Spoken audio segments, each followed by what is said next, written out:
A group chat of the leaders of young Republican groups across the country just leaked, and it's about as bad as you'd expect. Let's look at some of the highlights, shall we? Firstly, here's who's confirmed to be in that group chat. And these adults, not kids, adults who are at the helm of groups representing the next generation of Republicans, were so concerned that if the chats of their Telegram group ever leaked, they would be cooked for real. And yet they just kept typing for 7 months, 2,900 pages, in which they refer to black people as monkeys, they muse about putting their political opponents in gas chambers, they talk about raping their enemies until they're driven to suicide, and they laud Republicans who believe in slavery. This guy, William Hendricks, used the N-word more than a dozen times and said that he likes the Missouri young Republicans because Missouri doesn't tolerate.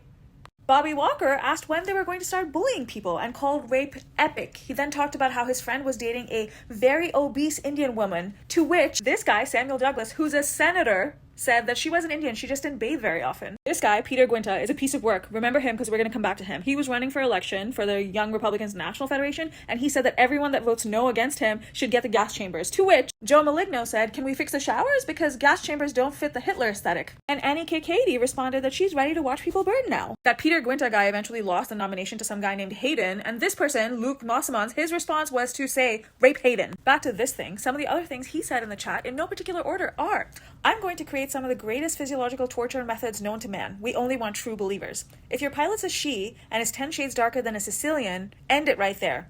I love Hitler. When asked if he was watching the NBA playoffs, he said he'd go to the zoo if he wanted to watch a monkey play ball. And after he lost to Hayden, here's what he had to say about the chapters who voted against him. Since the Politico article has come out, every young Republican chapter and every Republican in media and Congress are coming out saying, we are shocked. These are not our values. This group chat does not represent us. So I'm here to ask, doesn't it though? Because I converse online with Republicans every day and this totally tracks. If you're shocked, that means you're not very good at your jobs because this is exactly what you are enabling. And if you're shocked, I'm here to tell you that the Republican Party of old no longer exists. The Republican Party of new is exactly what that group chat is today. You cannot be okay with ICE separating families unless you hold those values. You cannot be okay with the president posting ASMR videos of people getting deported and AI videos of Democratic congressmen unless you hold those values. You cannot be okay with the National Guard being released on American citizens unless you hold those values. You cannot be okay with women's bodies being controlled and being turned into second-class citizens unless you hold these values. If you are shocked by this article and you identify as Republican, I would encourage you to take a long, hard look at what you think you stand for.